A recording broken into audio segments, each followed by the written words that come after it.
Hey VCE HHD students, my name's Andy, I'm a VC Health and Human Development teacher. In this short video we're going to look at common mistakes to avoid for Unit 3, AoS Study 2, number 6 and number 7. Before we dive into this video, just a reminder there's a range of different ways you can engage with the Health Resources Hub. We've got our YouTube channel, there's over 150 content videos, SAC and exam tips, and new videos are coming out each week during the school term this year. If you're on YouTube, you can subscribe with the button in the bottom corner of the video there, or you can just head to YouTube and search for the Health Resources Hub. We've also got our website, the hrh.net.au, where there's opportunities for teachers and students. And if you're a Unit 3 and 4 student and you head to that page and scroll to the bottom, you'll see there's a link to our free student newsletter. So you can sign up there, and we're sending out 2 versions per term with free SAC and exam resources. And the most recent version went out just over a week ago. So if you head there and sign up, you'll get sent this the day you register. You can also see there our links to our social media accounts. You can follow us and get alerts to our new videos, and also our email if you'd like to get in touch. So we have done 2 previous videos looking at the common mistakes numbers 1 to 5. And so this is looking at common mistakes to avoid number 6 and number 7. So you can see here, number 6 is not describing the Australian Guide to Healthy Eating or the Healthy Eating Pyramid in enough detail. So often in your SAC or in the exam at the end of the year, there'll be a question that relates to the Australian Guide to Healthy Eating or the Healthy Eating Pyramid.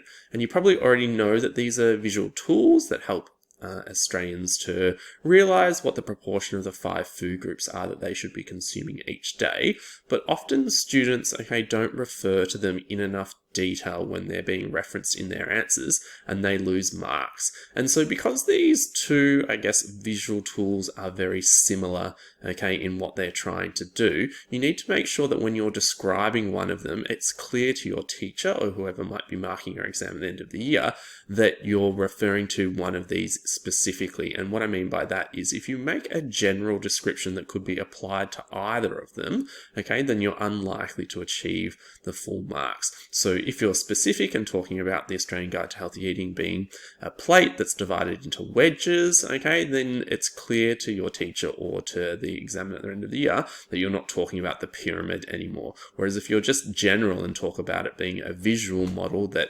encourages Australians to eat more fruit and vegetables, it's not really clear which of these 2 that you're actually referring to. So if we look at this short question here, this will give you a bit more a sense of what I'm talking about. So you can see that the question is asking you to explain how the Healthy Eating Pyramid could assist in increasing vegetable intake in Australia for 2 marks. And so the first sample there without a specific link to the Healthy Eating Pyramid is just talking about people following it and they're consuming more vegetables, as that's the largest part of the pyramid. Whereas a better alternative underneath there is obviously referencing the fact it's a visual demonstration of the proportion of the 5 food groups that should be consumed each day, and then focusing on the vegetable food group being the largest proportion of the healthy eating pyramid, which is approximately 30%. It's found in the bottom layer, and if Australians follow this, they're likely to increase their vegetable intake. So there's a lot more information there about where in the pyramid, approximately how much of the pyramid it takes up, the fact that it's the largest proportion, and therefore, you're much more likely to get the 2 marks than being more general. So make sure you go back and you review these 2 visual tools, and you know, in a lot of detail, the information that's presented on the poster, even the stuff that's on the outside of the plate or the outside of the pyramid, you should know that in detail and be able to link that, for example, to health conditions also. Then number 7 common mistake is not understanding how to evaluate an Indigenous initiative and link each evaluation to a dimension of health and well-being. So one of the key skills, in this area of study is to evaluate initiatives in terms of their capacity to improve Indigenous health and well-being. And so you could get an example of an initiative in your SAC or the exam and be asked to evaluate it in relation to promoting health and well-being. So you have to do a couple of things in that kind of question. You've got to give an evaluation point and then link that to a dimension of health and well-being, one or more. And so you need to make sure that you've got some criteria in your mind that you can use to do the evaluation aspect of that question. And so I've given a couple of examples there, like being culturally appropriate or addressing a specific need for that particular community. But I've done a whole video on this not long ago. So if you go back and have a look in our YouTube channel feed, you'll see there's a whole video dedicated to some of the different ways you can evaluate an initiative. So make sure that you're able to do that and link those to dimensions of health and well-being. So you can see here, once again, just a sample question. If there was a program and then you're asked to evaluate its effectiveness in promoting health and well-being, okay, and it was worth 3 marks, then you can see without a specific evaluation, a student might just dive straight into linking the program to a dimension of health and well-being.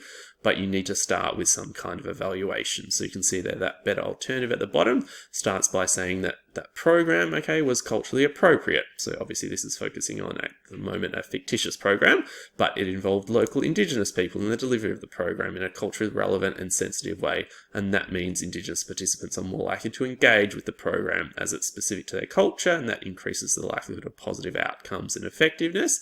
And that could therefore give them a better sense of connection and belonging within the program as it's culturally relevant and help to promote their spiritual dimension of health and well-being. So you can see they're linking your evaluation onto then a dimension of health and well-being. So make sure you go back and practice doing this for different Indigenous initiatives. Okay, hopefully you found that useful. We've got a session coming up on preparing for the extended response question in HHD. So this is 8 to 10 mark questions that are typically performed most poorly by students in SACs in the end of your exam. So you might be likely to see some of these in your upcoming SACs and definitely the exam at the end of the year. So I'm running a session on June 6th from 5 till 6:15 p.m. online. And so if you register for that session via the link, okay, up in the corner here, or just head to our website, there's a link to register. You'll get sent, okay, a couple of practice extended response questions to complete prior to the online session, and I'll go through the answers to them during the online session. And you'll also be provided with a PDF that's got advice on how to analyze and link sources, break down the question, and approach structuring and writing answers for these types of questions. And then following the session, you'll get some additional questions sent to you so you can keep practicing what you learn in the online session.